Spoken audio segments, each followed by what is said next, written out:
Om Shuklam Bharadaram Vishnum Shashivarnam Chaturbhujam Prasannavadanam Dhyahet Sarva Vignopashantahe. Om Sahana Bhavatu Sahanau Bhunaktu Saha Viryam Karavavahai Tejasvinavadhitamastu ma Vidvishavahai. Om Shanti Shanti Shanti. Agajanana Patmarkam Gajanana Maharnisham अनेकदन्तं भक्तानाम् एकदन्तमुपास्महे श्रीमहागणपतये नमः गुरवे सर्वलोकानां विषजे भवरोगिणां निधये सर्वविद्यानां श्रीदक्षिणामूर्तये नमः अस्मद्गुरुचरणारविन्दाभ्यां नमः वसुदेवसुतं देवं कंसचाणूरमर्दनं देवकी परमानन्दं कृष्णं वन्दे जगद्गुरुम् ज्ञानानन्दमयं देवं निर्मलस्फटिकाकृतिम् आधारं सर्वविद्यानां श्रीहयग्रीवमुपास्महे श्रीहयग्रीवमूर्तये नमः सरस्वती नमस्तुभ्यं वरदे कामरूपिणि विद्यारम्भं करिष्यामि सिद्धिर्भवतु मे सदा श्रीमहासरस्वत्यै नमः उमाकोमलहस्ताब्जसम्भावितललाटकम् हिरण्यकुण्डलं वन्दे कुमारं पुष्करस्रजं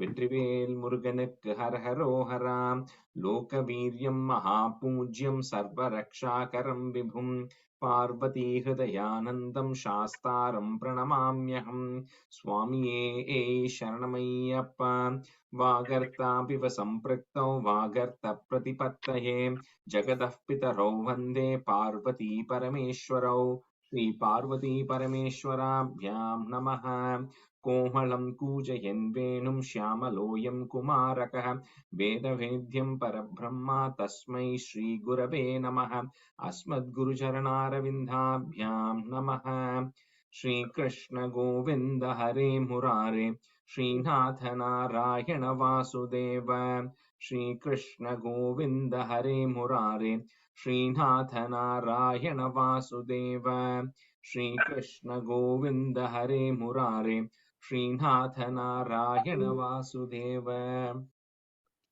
पीताम्बरं करविराजितचक्रशङ्खकौमोदकी सरसिजं करुणासमुद्रं राधासहायम् अतिसुन्दरमन्दहासं वातालयेशम् अनिशं हृदि भावयामि कृष्णो रक्षतु मां चराचरगुरुः कृष्णं नमस्ये सदा कृष्णेनैव सुरक्षितोऽहमसकृत् कृष्णाय दत्तं मनः कृष्णादेव समुद्भवो मम विभो कृष्णस्य दासोऽस्म्यहम् कृष्णे भक्तिरचञ्चलास्तु भगवन् हे कृष्ण तुभ्यं नमः श्रीगुरुवायूरप्पा शरणं नम्राणां सन्निधत्ते सततमपि पुरस्तैरनभ्यर्थितानपि अर्थान् कामानजस्रं वितरति परमानन्दसान्द्रां गतिं च इत्थं निःशेषलभ्यो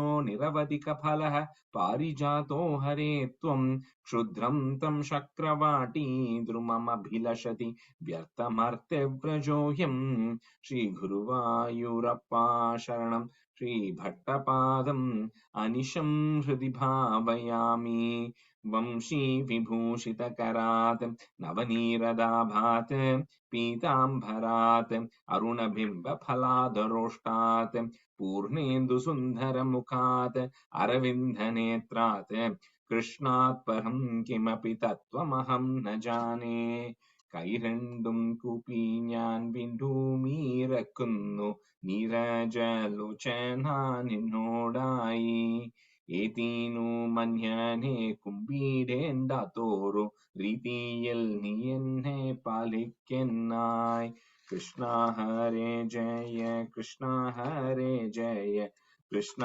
ഹരേ ജയ കൃഷ്ണ ഹരേ. Good morning everyone, welcome to the class.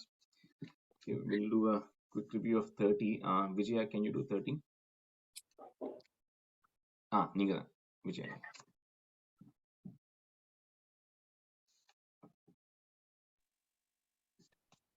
Dasakam 30, Vamana Avataraha. Shukrena samyati hatopi bhalit mahatma Shukrena jivat krituvadit jishama titoshama vikranti mana bayani lini suram trilokim chakre vashe satava chakramukhada bhitaha putrati darshana adhiti vishanna tam kakshayapam nijapatim sharanam prapanna tvat pujanam tadutitim him pavo payotravakyam payovatrakyam sadvadhasha macharatva tvayi bhakti purna tasya vadyo tvayi nilinamate ramushyaha shyamarchuta bhujavakshuha swadbhami virasahi. And anga Vapu, who is there, right? So you have to put that as Vapus Swayama Virasihi. Vapus Swayama virasihi. Namram cha tamiha bhavat dado bhaveyam gopyam madishanamiti pralapannasihi. Yasihi. Pralapannayasihi. Prapannayasihi. Tvam kashayape tapasi sannidhatadhanihi. प्राप्तोऽसि गर्भमदिते प्रणुतो विधात्रा प्रासुत च प्रकट वैष्णव दिव्यरूपम् साद्वादशीं श्रवण पुण्यदिने भवन्तं पुण्य साद्वादशि श्रवण पुण्यवदिने भवन्तं पुण्याश्रमं तमाभिवर्षति पुष्पवर्षैः हर्षाकुले सुरगणे कृततुर्यघोषे भद्वाञ्जलि जयेति नुत पितृभ्यां त्वां तक्षेण पटुतं वटुरूपाद्मादाः Tvam Tatkshane. त्वं तक्षणे पटुतमे वटुरूपमादाः. You can stop here, Vijay. Yeah, that's good. I'll somebody else. Uma, can you do the other 5?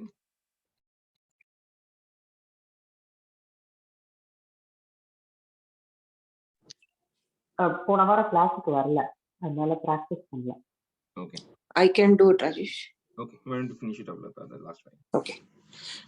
Tavat prajapati mukha rupaniyamauji dandajinakshabalayadi birachyamanaha dedipyamanavapurisha kritagnikaryaha tvam prastita baligriham prakrutashvamedam gatrena bhavi mahimochita gauravam prag vyavrinvate vadaranim chalayannayasihi Chatram paroshmatiranartamiv dadano dandam chadana vajanesh vivasannidathum tam narmadotara thate hayamedashalaha ase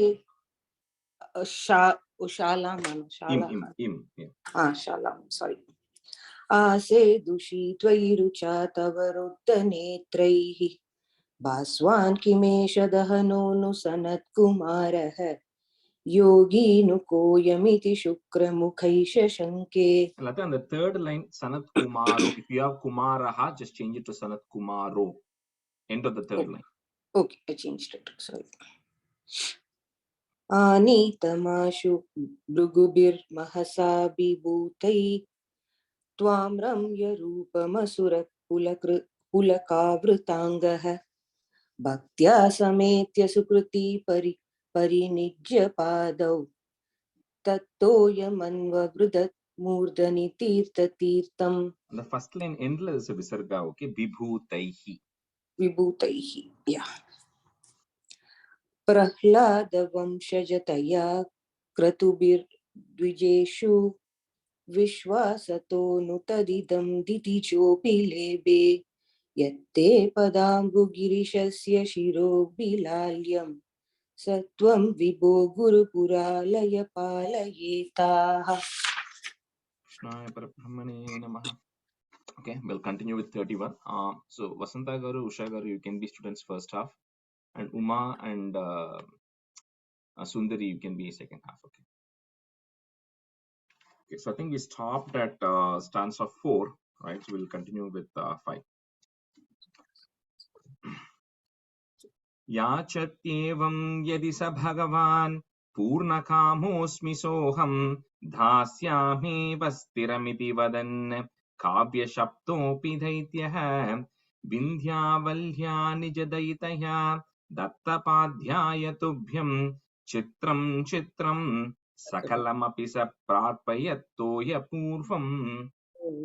So where we left last time was where Shukracharya is where Krishna now comes, Vamana, Vishnu comes as Vamana, right? And then Bali says, you can ask whatever you want. So he says, I just want only 3, a land equivalent to 3 of my feet.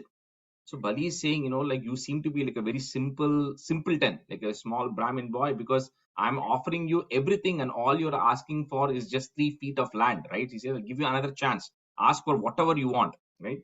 So at the time, the Lord says that, see, anyone who has no control over their senses will never be happy with whatever they have. So even if you give me an entire island, I'm going to be dissatisfied. So all I need is, I just only need 3 feet of land and I'll be extremely happy with that, right? He says. So at that time, Shukracharya tells Bali that this is Hari himself who has come in front of you. And his whole idea is to essentially, he's supporting the Devas and he has come on behalf of Indra. And then if you say okay to this, then you're going to lose everything and you're going to lose the entire kingdom and it's going to be your end. Shukracharya says that. That's what was happening in the 4th stanza. So here Bali says in the 5th one, so Bali is also, like we said, he's a big Mahatma, right? He's in the clan of Prahlada. He's Prahlada's grandson. So he says, I'm in the generation of Prahlada. He tells Shukracharya, we all are performing so much yajna, we are performing all these sacrifices, we are doing everything, and we are praying to the Supreme Lord. And in the sacrifice also, you go ask for things from the Supreme Lord all the time. If that Supreme Lord himself has come in front of me right now, then it doesn't matter whether he wants to kill me or whether he wants to ask something from me or whether he wants to bless me. It is my blessing that he has come right in front of me. And in this case, just like how you say, if Hari himself has come disguised as a Brahmin and is coming and begging for alms, there is nothing more I can ask for than to give him whatever he wants. And if that means as part of it, I'm going to lose everything that I have, he says that is also okay, because it's the Supreme Lord himself coming and asking it to me. So he goes against Shukracharya and he says, I will give whatever this boy is asking for. If according to you, he is the Lord himself, then it's even better, right? Then let him come and ask everything and take everything away from me. I'm totally fine. That's what Bali says. So Shukracharya curses Bali, saying that you are going against my word and this is going to lead to your destruction. And Shukracharya kind of says, okay, I can't help you anymore. If you go with this, it's your choice from now on, right? Bali says, that's fine. I'm going to go with it. And then he decides along with his queen, his wife, Vindhya Valya is his wife. So whenever you're offering something, right, then your husband and wife kind of have to offer it together to the Brahmin who has come. So Vindhya Valya also joins Bali and says, okay, we are going to offer you whatever you're asking for. So Yachatyevam Yadi Sa Bhagavan, Purna Kamosmi Soham, Dasyameva Sthiramiti Vadan, Kavya Shaptopi Daityaha. याचत्येवं यदि स भगवान् पूर्णकामोऽस्मि सोऽहं दास्यामेव स्थिरमिति वदन् काव्यशब्दोऽपि दैत्यः याचत्येवं यदि स भगवान् पूर्णकामोऽस्मि सोऽहं दास्याम्येव स्थिरमिति वदन् काव्यशब्दोऽपि दैत्यः याचत्येवं यदि स भगवान् पूर्णकामोऽस्मि सोऽहं दास्याम्येव स्थिरमिति वदन् काव्यशब्दोऽपि दैत्यः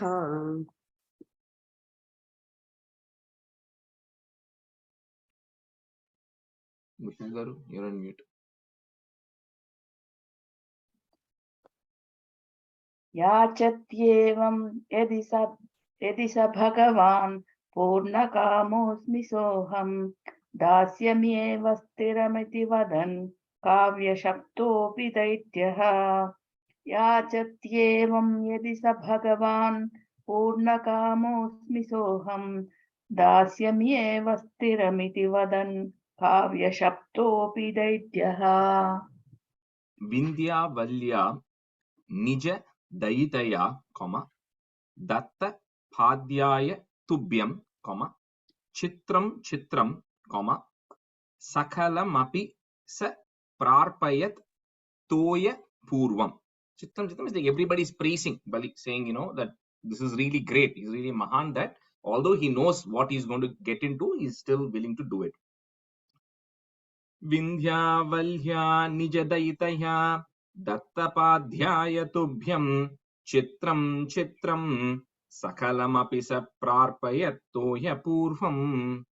विन्ध्यावल्या निजदयितया दत्तपाद्याय तुभ्यं चित्रं चित्रं सकलमपि स प्रार्पयत्तोय पूर्वम्. Vasanta garu, after the chitram chitram, you can just pause briefly. It's like an exclamation, right? So just pause after that.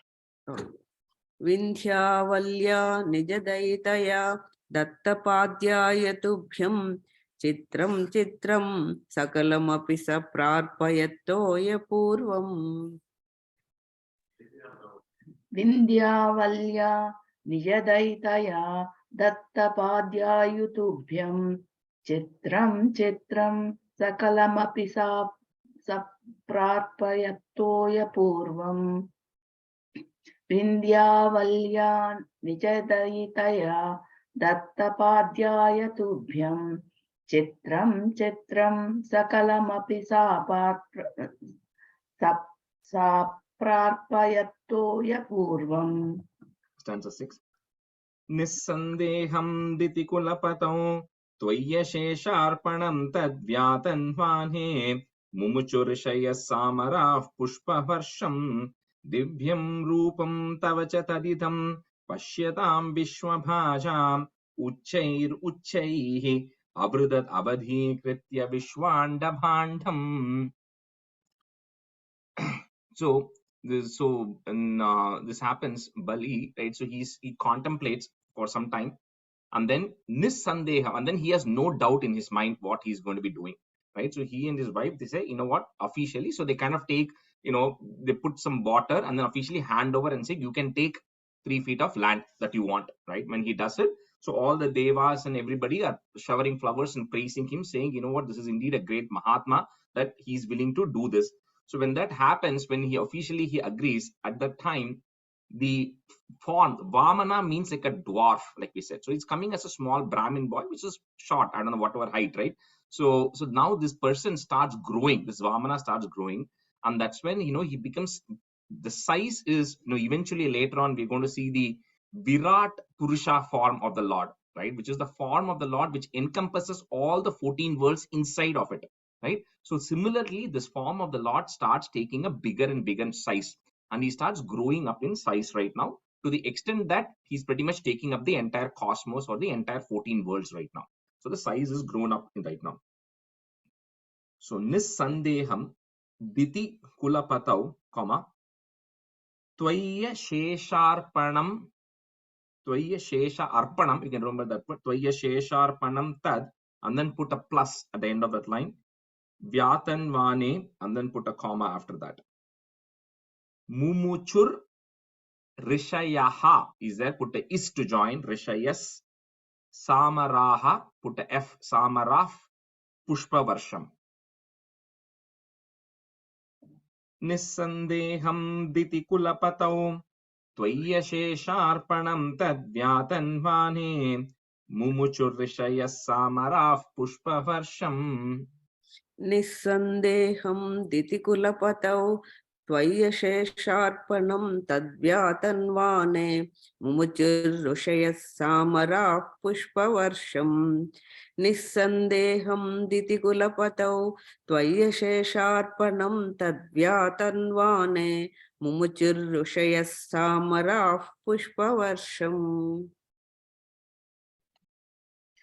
Nissandeham ditikulapatau tvayashesharpanam tadvyatanvane mumuchurrushayas samarah pushpavarsham. Nissandeham ditikulapatau tvayashesharpanam tadvyatanvane mumuchurrushayas samarah pushpavarsham. Divyam Rupam Tava Cha Tadidam, comma, Pashyatam Vishwabhajam. So put a im at the end of that line, Vishwabhajam, and then a comma. Next line, that mu becomes a u. Uchair Uchaihi. So the ra that is coming after that, remove that, put a visarga and a comma. Uchair Uchaihi, and then a comma. So next word starts with the a. So the next word I'm going to break it into two parts if you find it easier. So you can say it as Avridhat Avadhikritya. So the da that is there, you break it into it and a, okay, if you want to. So you can say Avridhat Avadhikritya. Or if you want to say it together, you can just say Avridhat Avadhikritya in one shot. That's also fine. So Avridhat Avadhikritya Vishwanda Bhandam. Divyam Rupam Tavacha Taditam Pashyatam Vishwabhajan Uccairuccaihi Avridadavadhikritya Vishwanda Bhandam. Divyam Rupam Tavacha Divyam Rupam Tavacha Tadidam Pashyatam Vishwabhajam Uccairuccaihi Avridadavadhikritya Vishwanda Bhandam. After that, Uccaihi, Vasna Garu, fourth line, there is a comma. Okay, pause. Oh, yeah, sir. Divyam Rupam Tavacha Tadidam Pashyatam Vishwabhajam Uccairuccaihi Avridadavadhikritya Vishwanda Bhandam. Divyam Rupam Tavacha Dhaditam Pashyatam Vishwabhajam Uccairvudhatavadhikritya Vishwanda Bhandam. Shagaru, that fourth line, Uccaihi, that second ra that is coming, right? We removed it, put a visarga there. Pause there. Uccaihi. Okay. Exactly where in Vishwabhajam. No, Vishwabhajam, right? And then the fourth line, Uccaihi. So the ra that you have after that, second ra that is coming. Okay. So that you put a visarga and a comma, and then the next one starts with the a. Avridhat. Divyam Rupam Tavacha Taditam Pashyatam Vishwabhajam Uccairuccaihi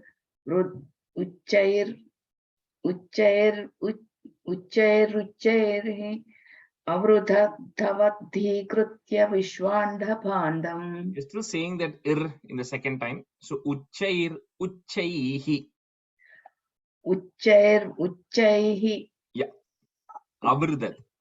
Okay. Avridadavadhikritya Vishwanda Bhandam. Yeah. Thanks. That's a 7.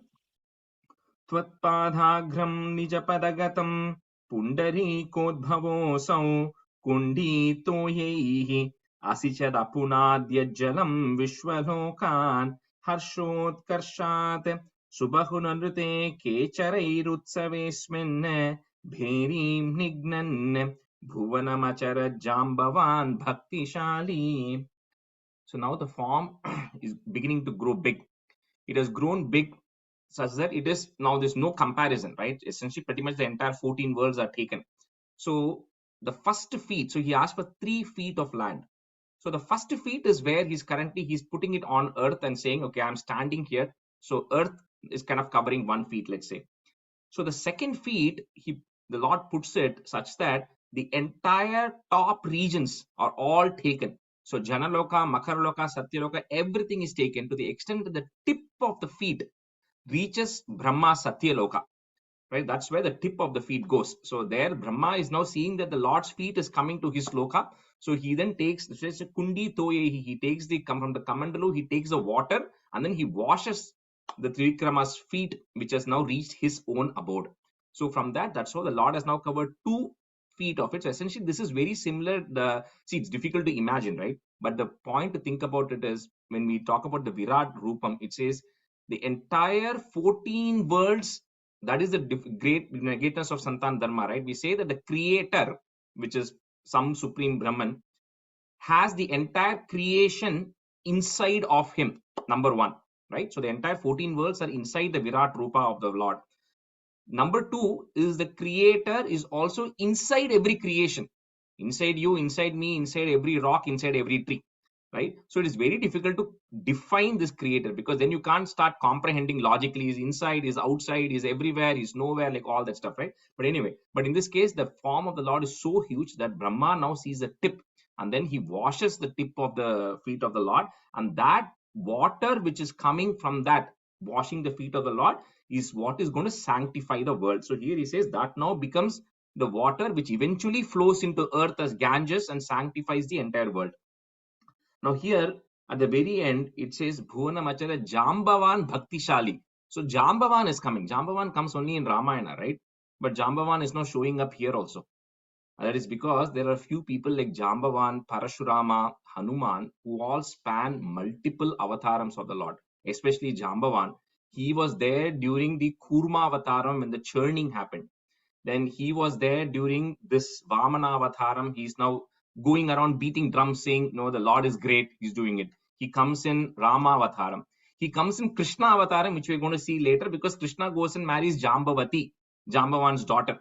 Right? So Jambavan is one of those gods or demigods who spans multiple avatars. So here he says, you are one of your most favorite of your devotees. Jambavan is going around beating the drums about this form of yours.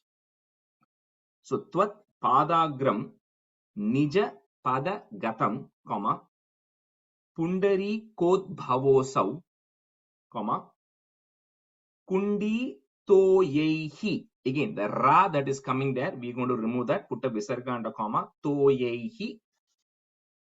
The next word starts with a A. So this one again, I'm going to break it into 3 words, right, for ease. Asichat, Apunat, Yajjalam. Those are the 3 words, okay? Because the da that is there, we're breaking it and a, and again the dya that is coming, breaking and the it and the ya again there. So Asichat, Apunat, Yajjalam, Vishwa Lokhan. If you want to say it together also, you can say it, no worries. Tvatpadhagram Nijapadagatam Pundarikoodbhavosau Kunditoyehi Asichadapunadyajalam Vishwalokan. Tvatpadagram Nijapadaгаtam Pundarikoodbhavosau Kunditoyehi Asichadapunadyajalam Vishwalokan. Tvatpadagram Nijapadaгаtam Pundarikoodbhavosau Kunditoyehi Asichadapunadyajalam Vishwalokan. Tvatpadagram Nijapadaгаtam Pundarikoodbhavosau Kunditoyehi Asichadapunadyajalam Vishwalokan. Tvatpadagram Nijapadaгаtam Pundarikoodbhavosau.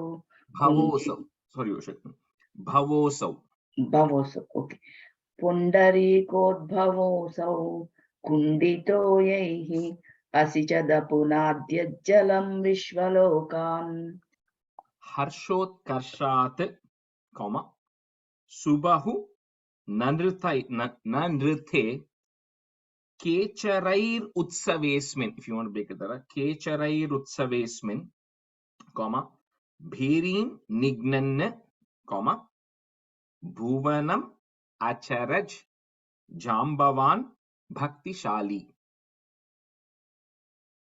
Harshotkarshat Subahunarute Kecharair utsavesmin, Bhirim nignan Bhuvanamacharaj Jambavan Bhaktishali. हर्षोत्कर्षात् सुबहुननृते खेचरैरुत्सवेऽस्मिन् भेरीं निघ्नन् भुवनमचरज्जाम्बवान् भक्तिशाली हर्षोत्कर्षात् सुबहुननृते खेचरैरुत्सवेऽस्मिन् भेरीं निघ्नन् भुवनमचरज्जाम्बवान् भक्तिशाली हर्षोत्कर्षात् सुबहुननृते केचरैरुत्सवेऽस्मिन् भेरीं निघ्नन् भुवनमचरज्जाम्बवान् भक्तिशाली. The fourth line after Nignan, there is a comma. Okay. Nignan is okay. Harshotkarshat Subahunanrute Kecharaivutsavesmin Berim Nignan Bhuvanamacharajambavan Bhaktishali. That's it. Tavadhaityaastvanumatimrite Bharturarabdhayuddhaha Devopetair Sangata Bhangamapan Kalatmayam Vasati Purato Yadvashat Pragjitasmaha Kimvo Yuddhairiti Baligira Teta Pathalamapuhu. So when the Lord's form goes up, so all of Bali's, the other asuras who are there to defend Bali, so they all now begin to approach to have a war with the Devas. So Devas also come down because they know that the Lord has come to help them. So all these other asuras come to have a fight with the Devas. So Bali is stopping them and saying, "What are you guys doing? Like the time incarnate, the Lord Himself is standing in front, right? And it's only because of His help that the Devas have won us over so many times. And He is the main person. He Himself is standing. What is the use of us going and fighting against the Devas at this point? It is just an absolute waste of everybody's time, right? Because we are not going to be able to win because the Lord Himself is standing here and He's asked for it. So Bali then tells them, stop all this fight, and he tells them to go off, right? And he says, there's no use doing a battle. This is, nothing can be done at this point. So Tavat Dhaityas Tvanu Matimrite, comma, Bhartur Arabdha, if you want to break it, Bhartur Arabdha Yuddhaha, comma, Devo Petair Bhavada Nucharaihi. So that is there, put a visarga and a comma, Bhavada Nucharaihi, comma, Sangata Bhangamapan. Tavadhaityastvanu Bharturarabdhayuddhaha Devopetair Sangata Bhangamapan. तावद्दैत्यास्त्वनुमतिमृते भर्तुरारब्धयुद्धाः देवोपेतैर्भवदनुचरैः सङ्गता भङ्गमापन् तावद्दैत्यास्त्वनुमतिमृते भर्तुरारब्धयुद्धाः देवोपेतैर्भवदनुचरैः सङ्गता भङ्गमापन् Tavadaityastanumati mrute Bharturarabdhayuddhaः Devopetair Charaihi Sangata Bhangamapan. Tavadaityastanumati Bharturarabdhayuddhaः Devopetair Charaihi Sangata Bhangamapan. Kalatmayam Vasati Purato, comma, Yadvashat Pragjitaha is there, put is Pragjitas Smaha, comma, Kim Vo Yuddhair Iti Baligira, comma, Teta Pathalamapuhu. कालात्मायं वसति पुरतो यद्वशात् प्राग्जिता स्मः किं वो युद्धैरिति बलिगिरा तेतपातालमापुः कालात्मायं वसति पुरतो यद्वशात् प्राग्दिताः स्मः किं वो युद्धैरिति बलिगिरा तेथ पातालमापुः कालात्मायं वसति पुरतो यद्वशात् प्राग्दिताः स्मः किं वो युद्धैरिति बलिगिरा तेथ पातालमापुः कालात्मायं वसति पुरतो यद्वशात् प्राग्जिताः स्मः किं वो युद्धैरिति बलिगिरा तेधपातालमापुः कालात्मायं वसति पुरतो यद्वशात् प्राग्जिताः स्मः किं वो युद्धैरिति बलिगिरा तेधपातालमापुः Stanza 9. पाशैर्बद्धं पतगपतिना दैत्यमुच्चैरवादीः तार्तीकं दिश मम पदं किं न विश्वेश्वरोऽसि पादं मूर्ध्नि प्रणय भगवन् इत्यकम्पं वदन्तं प्रह्लादस्तं स्वयमुपगतो मानयन्नस्तवीत्वाम्. So Garuda, all the Lord's emissaries now come and they tie a bali. And the Lord says, okay, you promised me, you said you are the ruler of the entire world. You said you could take whatever you want, right? That was the ahankaram that Bali had. So he said, you, Lord said, you told me you can take whatever you want. With the first feet, I have occupied the earth. With the second feet, I have occupied all the top regions, right? So now where do I put my third feet? Where do I get my third feet of land or third feet of where can I put? So at that time, Bali says, Padam Murdni. Murdni means on my head. He says, I have nothing left right now. Right? I've lost everything. So he was ruling over the top worlds. He said, I have all my kingdom is gone. Everything I have is gone. The only thing that is left is me. Right? So he says, I will give you myself. So he surrenders and says, you can put your feet on my head. And that is the third place where you can put your foot. And Bali completely surrenders, right?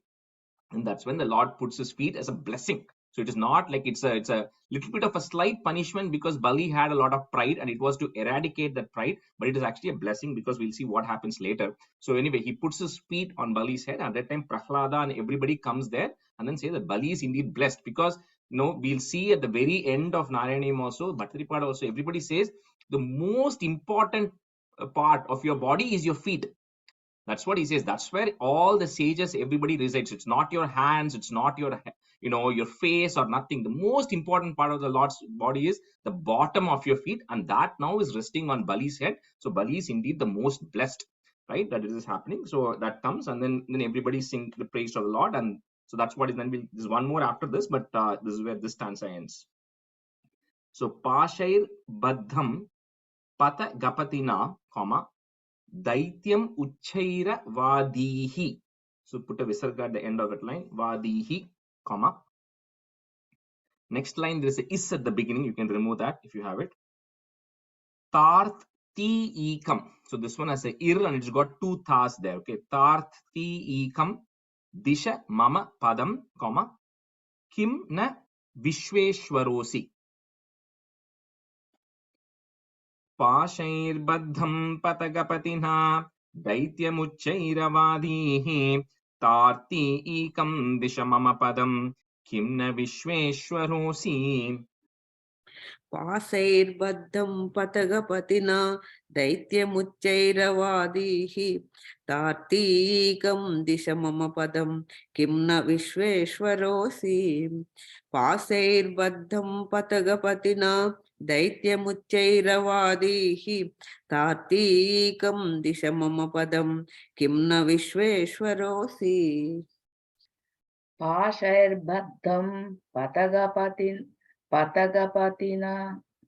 पाशैर्बद्धं पाशैर्बद्धं पतगपतिना दैत्यमुच्चैरवारीः तार्तीयूकं दिश मम पदं किं न विश्वेश्वरोऽसि Tarti ekam. तार्तीयूकम् Ekam. okay. Starti ekam Pashairbaddham Patagapatina Daityamuchairavarihi Starti ekam Dishamama Padam Kimna Vishveshwarosi. Padam Murdni Pranaya Bhagavan. So you'll have two nas there, the knee. So one of them you put Bhagavan in and then a comma. Next word becomes E. Itya Kampam Vadantam, comma. Prahladastam Swayam Upagato, comma. Manayan Nastavit Twam. It's Manayan Astavit, but in and A comes, it becomes double Na there. So Manayan Nastavit Twam. Padam Murdne Pranaya Bhagavan Ityakampam Vadantam Prahladastam Swayamupagato Manayan Nastavit Twam. पादं मूर्ध्नि प्रणय भगवन् इत्यकम्पं वदन्तं प्रह्लादस्तं स्वयमुपगतो मानयन्नस्तवीत्वाम् पादं मूर्ध्नि प्रणय भगवन् इत्यकम्पं वदन्तं प्रह्लादस्तं स्वयमुपगतो मानयन्नस्तवीत्वाम् Padam Murthini Pranaya Bhagavan Ityakampam Vadantam Prahladastum Swayamupagato Manayan Astavitvam. Padam Murthini Pranaya Bhagavan Ityakampam Vadantam Prahladastum Swayamupagato Manayanna Astavitvam. I think that for last line, right? You said Prahladastvam, it's Prahladastam. Prahlad. Okay. Prahladastam. Okay. Prahladastam. Yeah. Okay. Can I go one more? No, I think that's okay. You got it. Yeah. Okay. Stanza 10. Darpo chityai vihitamakilam daitya siddhosi punyaihi lokaste stutridiva vijayi vasavatvam cha paschat matsayujyam bhajasa punarityanva grinna balim tam viprai santanitamakabaraha pahi vatalahesha. Then he says, Lord tells Bali, you know that you are a Daitya, but you're still again born in the clan of Prahlada, right? She says that all this was done only to, there was one last thing left, which Bali was not following, which was he had pride. So it was only to remove your pride and then to kind of let you realize that all of this was actually acted on or enacted, right? But he says another way, other than that, you have done a lot of great things. Like he has already done 99 sacrifices. If you remember, this was the 100th he was doing, right? Because when he does 100, he then becomes the next Indra. So he says, for the time being, because now it's like the change of guard, right? Like we just had Kevin McCarthy became the speaker right now because the elections happen. So similarly, when the next Manu comes, all the positions get changed. So there's a new Indra, there is the new Saptarishis, all of that changes. So he says, when the new Manu is going to come next, so we are right now in the 7th Manu, when the 8th Manu comes, you, Bali, are going to become the Indra at that time, because Indra is a title, right? Not a name. So he says, you will become the Indra at that time. So till that time happens, you go to the Sutala region and then you go rule, which is one of the netherworlds, underworlds, right? So he says, you go rule that region as a king. And because of your greatness, Sutala region will also become very prosperous because of your greatness. And then when the next Manu comes, then you will become the next Indra. And then with that, the Lord then blesses him and completes the Vishwajit sacrifice that Bali was doing. So along with Shukracharya, they complete that sacrifice. And once that sacrifice is done, Bali then goes down to the Sutala world. And this is also going to come later. We'll cover it when Krishna Avataram happens. Then Krishna actually goes to the Sutala region for a purpose. I will tell you at that time. And there he meets Bali. Bali is still ruling at that time because it's still the current Manvantara going, right? And Bali then helps Krishna out on something. So, but anyway, so right now he's there in Sutala. When the next Manvantara comes, he then becomes the next Indra. So with that, this Vamana Avataram comes to an end. And of course, at the end, Bhatripat says, you know, Pahi, please protect me, or Vatalayesha, or Lord of Guruvayur. So, Darpoch Chityai Vihitam Akhilam, comma, Daitya Siddhosi Punyaihi. So Visarga at the end, comma, Next line, on top of lo, there will be a ir, it is in Sanskrit, so you can remove that off. Lokastestu tridiva vijayi, comma, vasavatvam cha paschat. Darpochityai vihitam akhilam daitya siddhosi punyaihi lokastestu tridiva vijayi vasavatvam cha paschat. Darpochityai vihitamakhilam daitya-siddhosi punyaihi lokaste stutidiva vijayi vasavatvam cha paschat. Darpochityai vihitamakhilam daitya-siddhosi punyaihi lokaste stutidiva vijayi vasavatvam cha paschat. After the tridiva vijayi, there is a comma. Okay. Oh, okay. Darpochityai vihitamakilam daitya-siddhosi punyaihi lokastestu tridiva vijayi vasavatvam cha paschat. Darpochityai vihitamakilam daitya-siddhosi punyaihi lokastestu tridiva vijayi vasavatvam cha paschat. Matsayujyam bhaja cha punarit yanva grinna. So that is one word. Punarit yanva grinna balim tam, comma. So yeah, one forgot. Matsayuji means eventually after you become the Indra, you will then merge into me. You will get liberated after that. So, punarit yanva grinna balim tam, comma. Viprais santhanita makha varaha, comma. Pahi vatala yesha. Matsayujyam bhajacha punarit yanva grinna balim tam viprai santanita makhavaraha pahi vatala yesha. Matsayujyam bhaja punarityannva grunha balim tam viprai santanita makhavaraha pahi vatalayesham. Matsayujyam bhaja punarityannva grunha balim tam viprai santanita makhavaraha pahi vatalayesham. Matsayujyam bhajacha punarityanva grunha balitam. Sorry. Mrityayujyam bhajacha punarityanva grunha balintam. Vipraisaptani tamukhavaraha pahi vatalayesha. Ushagaru, that grinna, it's a ad, dirgha at the end. Grinna balimtam. Grunna. There is a ta coming, sir? No, not ta. I think you were saying punarit yanva grinna balimtam. It's grinna balimtam. Grunna. Okay. Matsayujyam bhajacha punaratyanva grunha. Correct. Yeah. Correct. Yeah. Grunha balintam vipraisam tamukavaraha pahi pavatala yesha. Shri Krishnaya Parabrahmane Namaha. We'll go to 32. So 32 is another avataram, Matsya avataram. So this is the two-liner tunes, right? Stanza 1. Pura hayagriva mahasurhena shashtantaranto dyadakanda kalpe nidronmukha brahma mukadhriteshu vedeshvaditsah kila matsya rupam. So before this starts, right?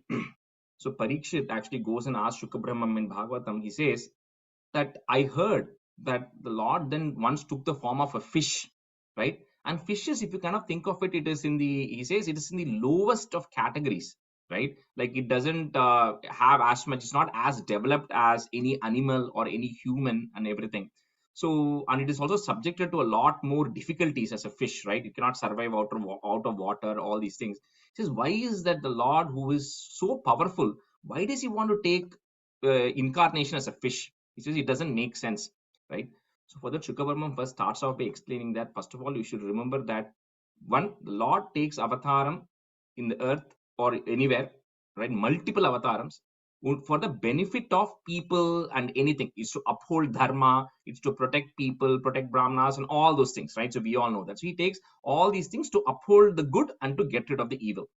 Anytime he takes an avataram, the form he takes has nothing to do with the current boundaries of that form the way we know it, right? So if we know fish in a particular way, when the Lord takes an avataram as a fish, he could have a power that nobody can contemplate on, right? It's at the end of the day, it is Supreme Personality. He is taking that form. He may decide any form or any shape he takes. Doesn't mean he's going to be bound by the boundaries of that particular avataram he takes. So when he came as a Vamana, he came as a small boy. Doesn't mean that he's only going to have the strength of a small boy. Then he eventually became Trivikrama, right? Similarly, when he takes a form of a fish, doesn't mean he's only going to have the strength of a small fish, right? But it's just a form he decides to take because that is what he wants to do, right? So that is the context that Shukha Brahmam sets upfront. Now, there are a couple of things which are happening here. There are two stories which are actually intertwined here, right? So one, he says, at the which one it says at the end of a kalpa. So the way what we said is there are 4 yugas, right? We know that Kali Yuga, Satya Yuga, Treta Yuga, Dwapara Yuga. The 4 yugas together are called as one Chatur Yuga. Okay, now the 1000 Chatur Yugas, okay, 1000 Chatur Yugas constitute one day for Brahma. So 4.32 billion years constitutes one day for Brahma. Or definition of a day. Day is very loosely used. Think of it as where active creation is happening, because that's when day you're working. So that's a day Brahma is doing active creation. Then equal amount of time is where no creation is happening, right? So, and then that is one day, one night, very loosely used English term, right? Then Brahma lives for 100 years, such 100 years. That's one Brahma, right? So that is a number of trillions of years, right? So at the end of one day of Brahma, what happens is one pralayam happens. And in that pralayam, what happens is, except for the top 3 worlds, so Satyaloka, Janaloka, Tapaloka, except for the top 3 worlds, all other worlds are completely destroyed. Okay, everything else is completely gone after that one day of Brahma. That is called as a Naimittika Pralaya. That's one type of pralayam that happens. Then at the end of the 100 years of Brahma, absolutely nothing exists, including Brahma. So all the 14 worlds and Brahma, everybody then eventually merge into one Supreme Brahman that is there. And then everything comes out again, right? So that is called the Prakritika Pralaya, where absolutely nothing exists. That is only happening at the end of Brahma's 100th year. Now, this Brahma's one day, which has got 1000 Chatur Yugas, Brahma then assigns different rulers to take care of this 1000 Chatur Yugas. Each of the ruler is called as a Manu. Okay, so there are totally 14 Manus who rule over one day of Brahma. So 1000 Chatur Yugas divided by 14 comes to about 71.25. So each Manu handles 71 Chatur Yugas, right? Again, complicated math, but I'm giving you the context because here it says at the end of Naimittika Pralaya, which is at the end of one Brahma's day, when all of the bottom worlds and everything had actually gone, at that time, there is an Asura called as Hayagriva. Hayagriva means one who has got the face of a horse. There is also Hayagriva Murti who we pray to. So Vishnu also, Narayana has also taken avataram as a Hayagriva as well. But there was also an Asura who also had the face of a horse. So his name is also Hayagriva only. So that Hayagriva had stolen all the knowledge or something like that. Now, of course, there's nothing physically to steal, right? But there was some adharmam that happened, for which, number one, the Lord took avataram as Matsya, as a fish, to recover all the knowledge and give it to Brahma. That was one avataram of Matsya avataram that actually happened. So, which is what he says, that is at the first one. There is a second avataram of Matsya avataram which has happened. Which happened, so we are right now in the 7th Manu, which is, I said 14 Manus, right, for one day of Brahma. We are in the 7th Manu, okay, in that 7th, halfway through. So at the end of the 6th Manu, called as Chakshusha Manu, there was another small pralayam that happened, which is not planned. It is not scheduled pralayam, right? It is an unscheduled pralayam that actually happened. So again, at that time, the Lord took an incarnation as Matsya to help the 7th Manu. So this particular thing, we are going to see two stories. The first story is very brief, which comes in the first stanza and the last stanza, which is at the end of the Brahma's one day, Lord took incarnation as Matsya to kill the Hayagriva, and that will also come again in the last stanza. In between all of that is a second Matsya avataram that happens to help this seventh Manu. Okay, so that is the context, and that is what is setting the stage in the first stanza here. So Pura Hayagriva Mahasurena, Shashtanta Rantod Yeda Kanda Kalpe. I'll break this word. Shashtanta Rantod Yeda Kanda Kalpe. Little difficult to break that, but Yeda Kanda Kalpe. Nidron Mukha Brahma Mukha Dhriteshu, Vedeshwa Ditsaha is there, put a ich sound. Vedeshwa Ditsah Kila Matsya Rupam. Pura Hayagriva Mahasurena Shashtantarantodhyadakanda Kalpe Nidronmukha Brahma Mukha Dhriteshu Vedeshwa Ditsah Kila Matsya Rupam. Pura Hayagriva Mahasurena Shashtantaratodhyadakanda Kalpe Nidronmukha Brahma Mukhadruteshu Vedeshvadissah Kilamatsya Rupam. Pura Hayagriva Mahasurena Shashtantarantodhyadakanda Kalpe Nidronmukha Brahma Mukhadruteshu Vedeshvadissah Kilamatsya Rupam. Pura Hayagriva Mahasurena Shashtantarantodhyadakanda Kalpe Nidronmukha Brahma Mukhadruteshu Vedeshvaditsah Kilamatsya Rupam. Ditsah, you don't have to say Ditsaha, that ich sound comes. Ditsah. Ditsah, okay. Ditsah. Pura Hayagriva Mahasurena Shashtantarantodhyadakanda Kalpe Nidronmukha Brahma Mukhadruteshu Vedeshvaditsah Kilamatsya Rupam. Ditsah, not Ditsah, okay. Ditsah. Ditsah. Okay, we'll switch. I think it was going to be Sundari and Umar, right? Second half. Yes. Stanza 2. Satyavratasya dramiladi bhartuhu nadi jale tarpayatastadhanim karanjalo sanjwalita kritistvam adrishyatah kaschana balaminaha. So now we're going to focus on the second story. So this is right now at the end of the 6th Manu's time frame. Okay, Chakshusha Manu. So he has 71 and a quarter Chaturyugas, right? So at the end of one of that, there was a king called as a ruler called as a Satyavrata. Satyavrata means he holds to the truth. That's his name. And he was a ruler in the Dramila region, which is on the southern part of India. So he was a ruler there. So, and he was a very pious ruler, and he, used to follow all the dharma and all that stuff. And he was following such austerities that he was surviving only on water. That's all he used to consume, and then he used to be always praying to the Lord. So one day, this Satyavrata, he was actually doing his tarpanam, right, in Kritamala. Kritamala is the name which comes a couple of times. Is in Tamil Nadu, this river called Vaigai. So that is the region where this is happening. Okay, so that is the river Kritamala where he's actually doing tarpanam. So when he's doing tarpanam and he's putting his hands into palms into the water and he's doing it, suddenly a small fish comes into his hand. Right, it's a shining fish which is actually coming, and he sees the fish when he's doing tarpanam at that time. So Satya Vratasya Dramiladi Bhartuhu. So put a visarga there, comma, Bhartuhu.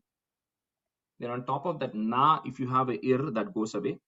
Nadi jale tarpayatas tadanim karanjalo sanjwalita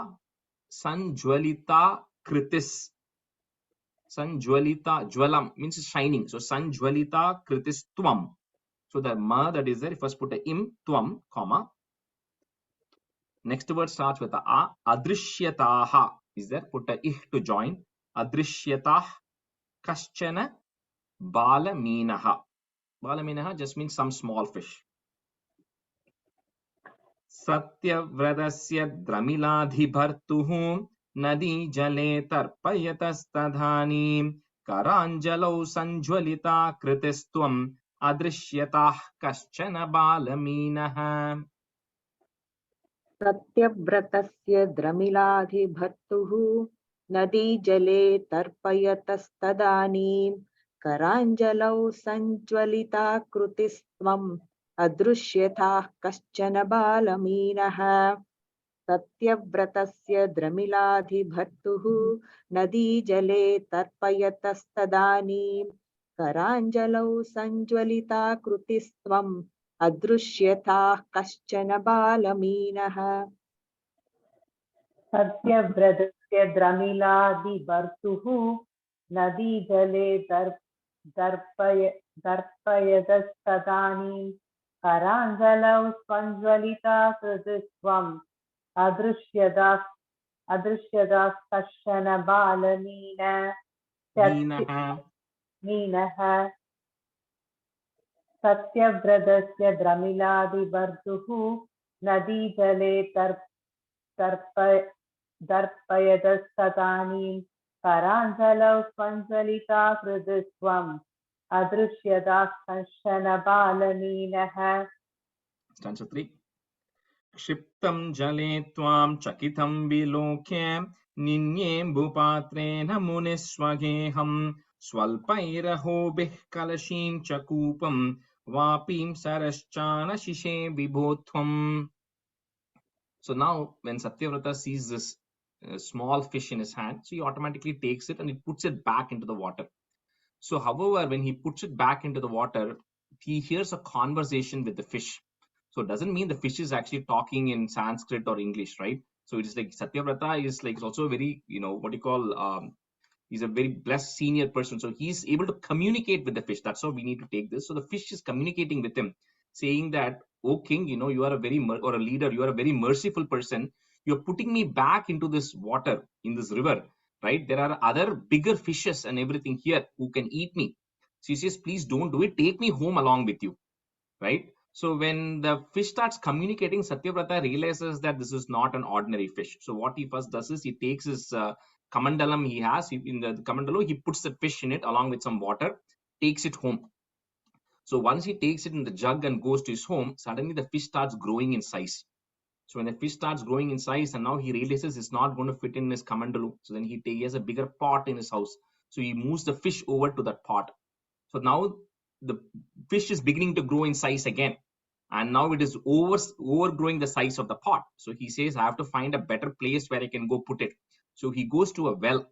So that's why it's here. It goes through, first it goes Kalasham, and then it goes to Kupam, and Kupam is a well, and then it outgrows the well, and then he goes to a Vapi. Vapi is like a tank or a reservoir into which you can go put it. So he goes and puts it into that reservoir, and then surprisingly, it just keeps growing, and then he goes finally puts it into this reservoir for now. So Kshiptam jale tvam chakitam vilokya, ninyembhu patrena munihi is there, put a is munis swageham, swalpairahobihi is there, put a ih sound to join it, swalpairahobih kalashim cha kupam, vapim saraschan ashishe vibho tvam. So here Butterpad is not even referring to as a fish. He's saying you, Ugruarapa, are growing in size because you are the fish, right? So you are growing in size and then going into the various sizes here. Shiptam jale tvam chakitam vilokya ninyembu patrena munisvageham swalpairahobih kalashim chakupam vapim saraschana shishe vibhotvam.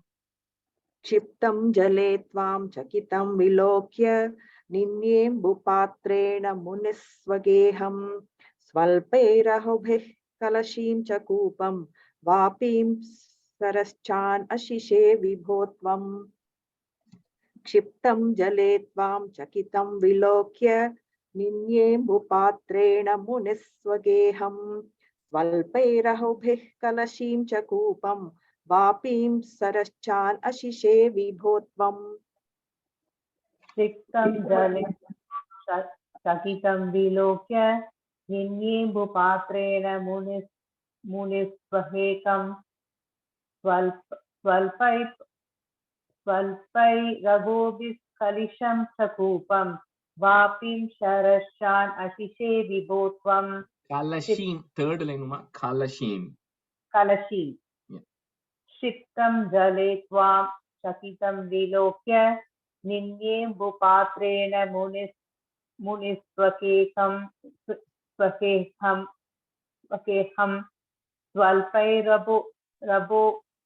स्वल्पैरघोभिस्कलिशीं च कूपं वापीं शरश्चान् अशिषे विभोत्वम्. And the Kalashim, it's not sounding correct. Something with a Kalasham, we say, right? Kalasham. That's what it is. Kalashim. Kalashi. Yeah. In the second line, Ninyembu Patrena Munis or Munich? Munis is Munis Swageham. Swakekam. Munis Swageham. So two is sounds will come there. Stanza 4. Yoga prabhavad bhavadagnyahiva nitastatastvam munina payodhim prishto muna kalpa dridrukshumenam saptahamasveti vadannayasihi. So then he moves it into a river, because now the lake or whatever pond that was there, it was outgrowing that size. So now it goes to the lake, and even there it starts growing so big in size that it is now taking over the size width of the lake. So now this, of course, Satyavrata realizes that, this is not an ordinary fish, right? Something is happening here. So then the fish again communicates to him saying that, this is also too small for me, right? And so you're going to have to go somehow transfer me to an ocean, because that is the only place which is sizable for me. So he says, Yoga Prabhavat, somehow with his yogic power, he's able to transfer the fish into an ocean. When that goes to the ocean, now even there the fish is complaining, saying that, I'm worried here that there are more bigger fishes again who will end up eating me. So at the time, Satyavrata says that, who are you? You please tell me who you are, because, you are not an ordinary fish. I know that. You probably are the Supreme Lord who has actually come here, right? And I want to know why you have come here, what is the purpose, and what is going to be happening. So, and then at that time, Satyavrata also asks, he praises a lot, and then he also says that he also wants to know how the pralayam and everything is happening. So at that time, the fish is communicating to him, saying that this is not the time for the actual pralayam. Like we said, this is not a naimittika pralayam time also, nor is it a prakritika pralayam time also. However, there are certain things which cannot be explained. He says there is a pralayam that is going to happen right now, where some of the worlds are going to get filled with water and going to get completely destroyed. So he says, you wait for 7 days, and on the 7th day, you come here to the same spot, and you come to the same spot, and along with you, there are also going to be the Sapta Rishis are also going to come, and then I will come and meet you all at this point in 7 days from now. So the fish says that, and the fish then departs into the ocean. So Yoga Prabhavat Bhavad Agnayeva, ordering. So Bhavad Agnayeva, comma, Nitas Tatas Tvam Munina Payodhim Prishto Muna Kalpa Didrikshu Menam. So Didrikshu Menam, comma, Saptaham Asveti Vadanna Yasihi. Yoga Prabhavat Bhavadagnyahiva Nitastatastvam Hunina Payodhim Prishto Muna Kalpa Didrukshumenam Saptahamasveti Vadannayasihi.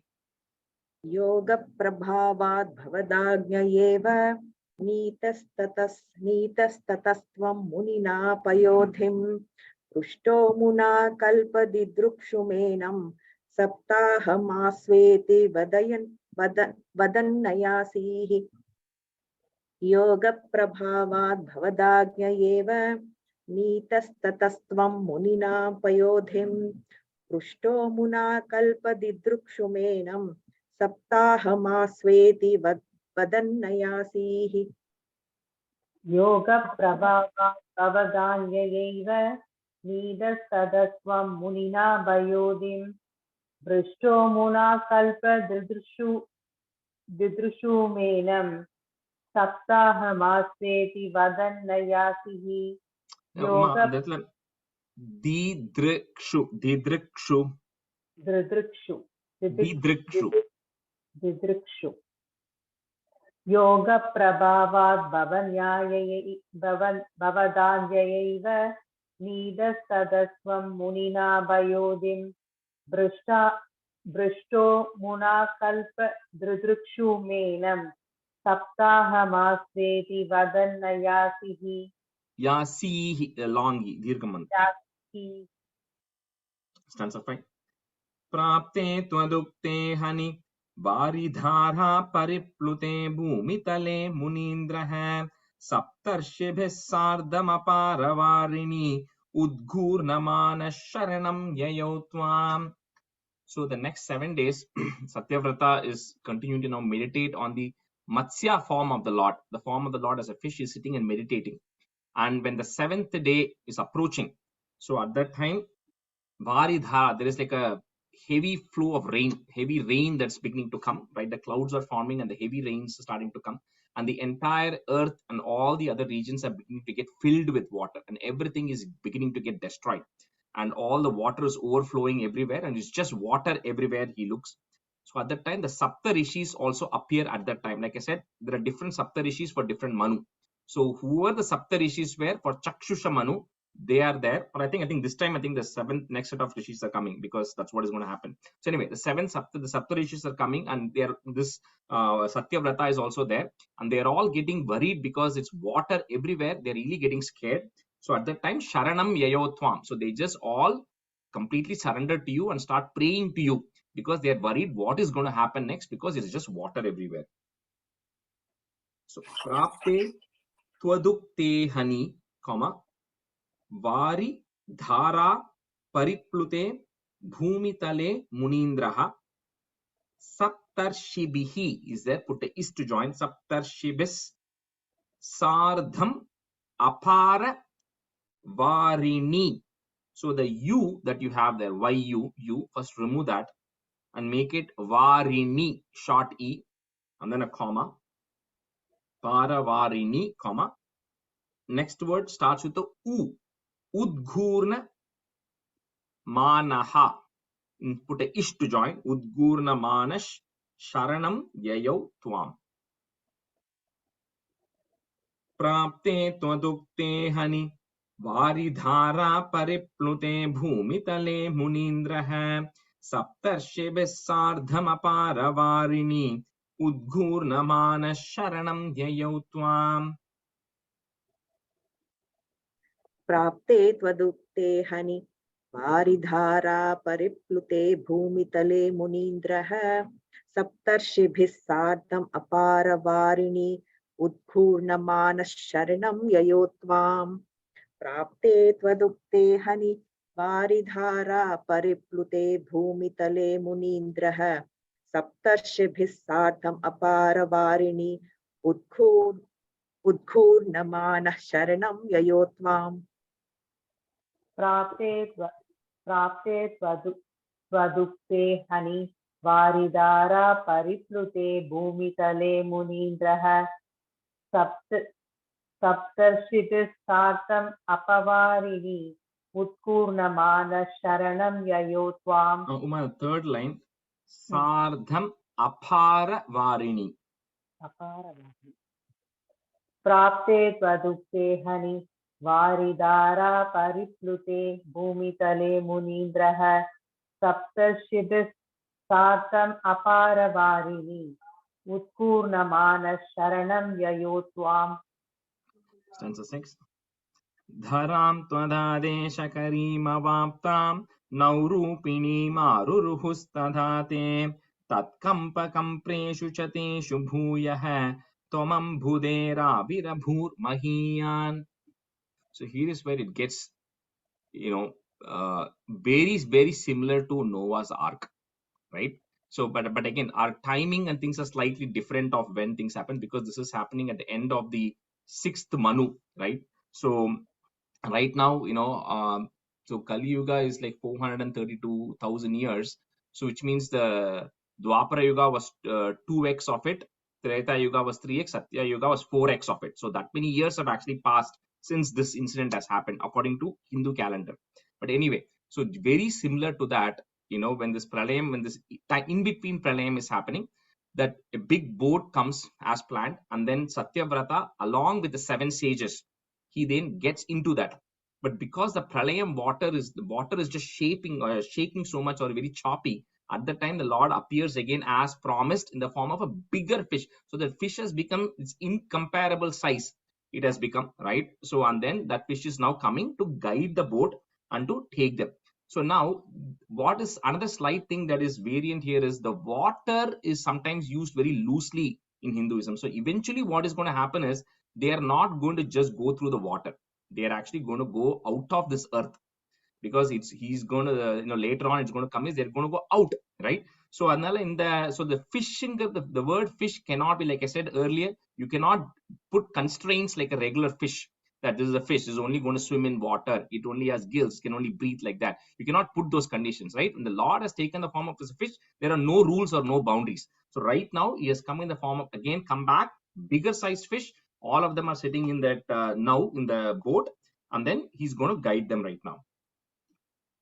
So dharam twadadesha karim avaptham. So better to say it together. So twadadesha karim avaptham, comma, now rupinim aruruhus tada te tat kampa kampreshu cha teshu bhuyaha. So the is that is there, remove it, put a visarga under comma, bhuyaha, comma. Next word, tvam ambudher avira. So if you want to break it, or you can say together, tvam ambudher avira as well, or tvam ambudher avira bhur mahiyan. Maybe easier to just say it together. So dharam twadadesha karima vaptam naurupini maruruhustadate tat kampa kampreshu chateshu bhuyah tvam ambudher avira bhur mahiyan. धरां त्वदादेशकरीमवाप्तां नौरूपिणीमारुरुहस्तदाते Hustadate. नौरूपिणीम् आरुरुहुस्तदाते तत्कम्पकम्प्रेषु च तेषु भूयः त्वम् अम्बुधेराविरभूर्महीयान् धरां त्वदादेशकरीमवाप्तां नौरूपिणीम् आरुरुहुस्तदाते तत्कम्पकम्प्रेषु च तेषु भूयः त्वम् अम्बुधेराविरभूर्महीयान् तरां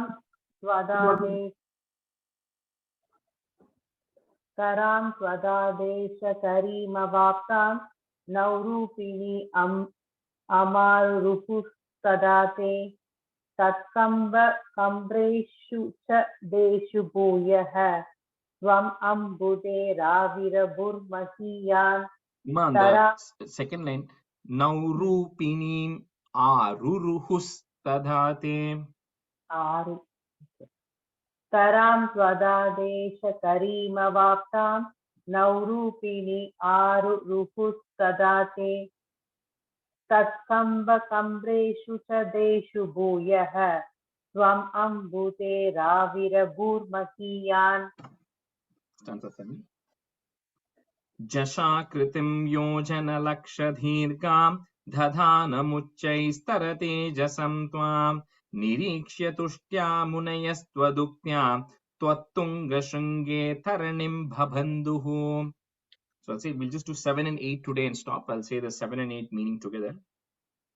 So Jashaकृतिं yojana laksha dheergam, comma, dadhanam uchchais tara tejasam tvam nirikshya tushta munayas tvaduktya, comma, tvattunga shringe, double th coming there, tvattunga shringe taranim babandhuhu.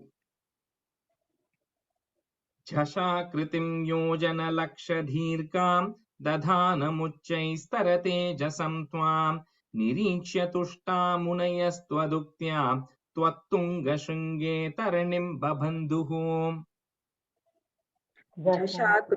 झषाकृतिं योजनलक्ष्यदीर्घां दधानम् उच्चैस्तरतेजसं त्वां निरीक्ष्य तुष्टा मुनयस्त्वदुक्त्या त्वत्तुङ्गशृङ्गे तरणिं बबन्धुः झषाकृतिं योजनलक्ष्यदीर्घां दधानम् उच्चैस्तरतेजसं त्वां निरीक्ष्य तुष्टा मुनयस्त्वदुक्त्या त्वत्तुङ्गशृङ्गे तरणिं बबन्धुः दशाकृतिं योजनलक्षदीर्घां तथानमुच्चैस्तरतेजसं त्वां निरीक्ष्य दुष्टा मुनयस्त्वदुक्त्या त्वत्तुङ्गशृङ्गे तरणिं बबन्धुः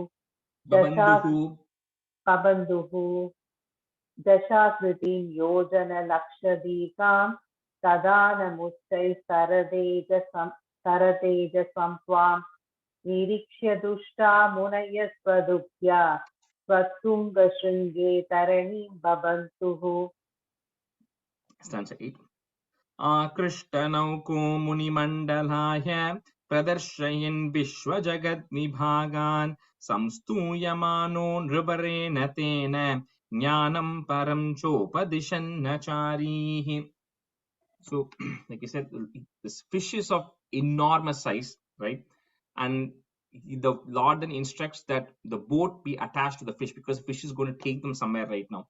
So they attach the boat to the fish, and then he takes them through Muni Mandala. He takes them through the various worlds, all of which are completely destroyed, gone now, just filled with water and completely gone.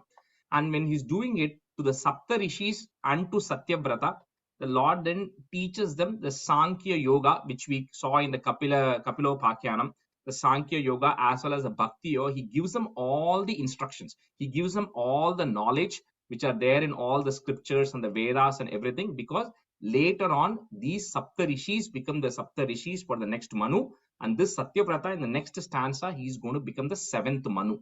So before they take over, they need to have the ultimate knowledge. They need to have the supreme knowledge. So all of that knowledge is imparted to them as part of this journey, and then they all get to know what the ultimate truth is, who Brahman is, and give them all the knowledge that is actually required. So Akrishta Nauko Muni Mandalaya, Pradarshayan Vishwa Jagat Vibhagan Samstuyamano Nrivarena Tena, Jnanam Param Chopa Dishanna Charihi.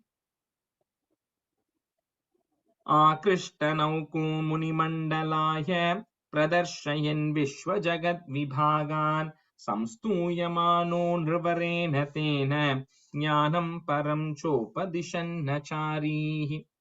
Sundari, I think let's see if we can somehow in the next 5 minutes finish the other two also. So just say one time and we'll somehow squeeze it in. Okay.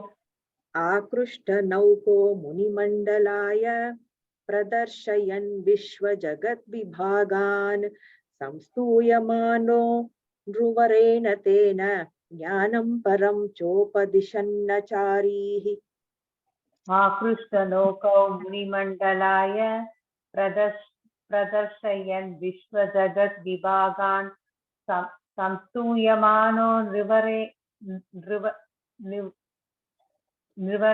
तेन ज्ञानं परं चोपदिशन्नचारिः.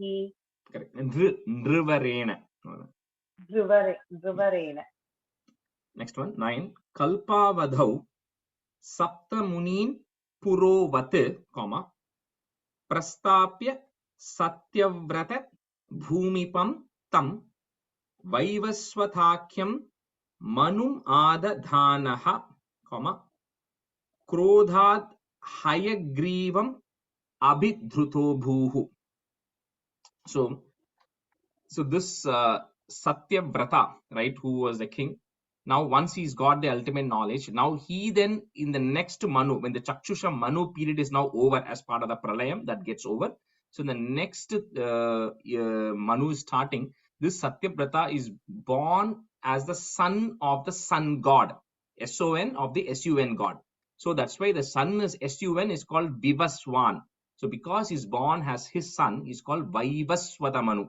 So for those of you who say Sankalpam, we say Vaivaswata Manvantare Ashtavimshatitame, right? We say all that. So Vaivaswata Manvantare is right now I am in the Vaivaswata Manu. That is the Satyavrata, who is son of Vivaswan. So Vaivaswata Manu. So he is the Manu currently.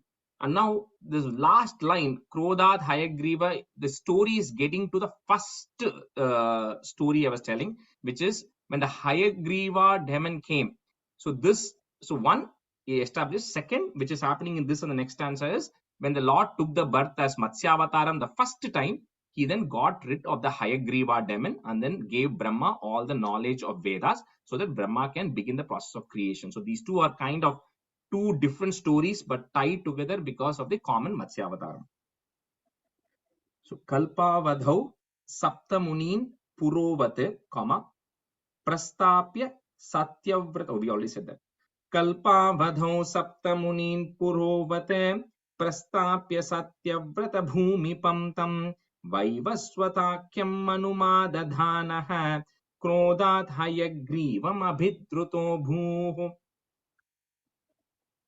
Kalpavadhau saptamunin purovat prasthapya satyavrata bhumipam tam vaivasvatakhyam manumadadhanah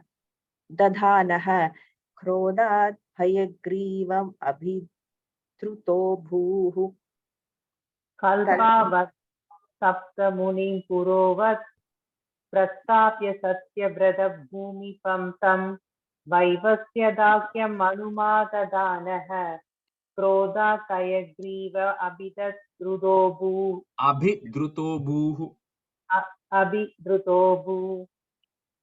Swatunga Shringa Kshata Vakshasam tam, Nipatya Daityam Nigaman Grihitva Virinchaye Prita Hride Dadanaha, Prabhanja Nagarapate Prapayaha. So then, please bless me, O Lord of Guruvayur. And I'm praying to this Matsyavataram, who not only helped Brahma with the knowledge, but also helped establish the new Manu right now. Swatunga Shringa Kshatavakshasam tam Nipatya Daityam Nigaman Grihitva Virinchaye Prita Hride Dadhanah Prabhanjanagara Pate Prapayaha. Swatunga Shringa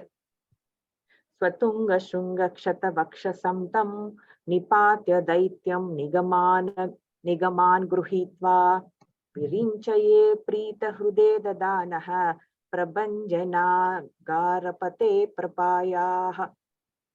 Swatunga Shatavasha Samtam Nivapya Daityam Nigaman Grihitva Virinchaye Prita Hrute Tadanaha Prapanchanagarapate Prapayaha.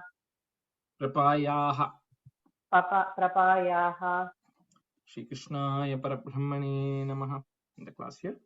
Sandhranandhavabodhatmakamanupamitam Kaladeshavadebhyam Nirmuktam Nityamuktam Nigamashatasahasrena Nirbhasyamanam Aspashtam Drishtamatre Punarurupurushartatmakam Brahmatattvam Tattavad Bhati Sakshad Guru Pavanapure Hanta Bhagyam Jananam Kahena vacha manasendriyerva buddhyatmana va prakrite swabhavat karhomi yatyat sakalam parasmai narayanaayeti samarpayami.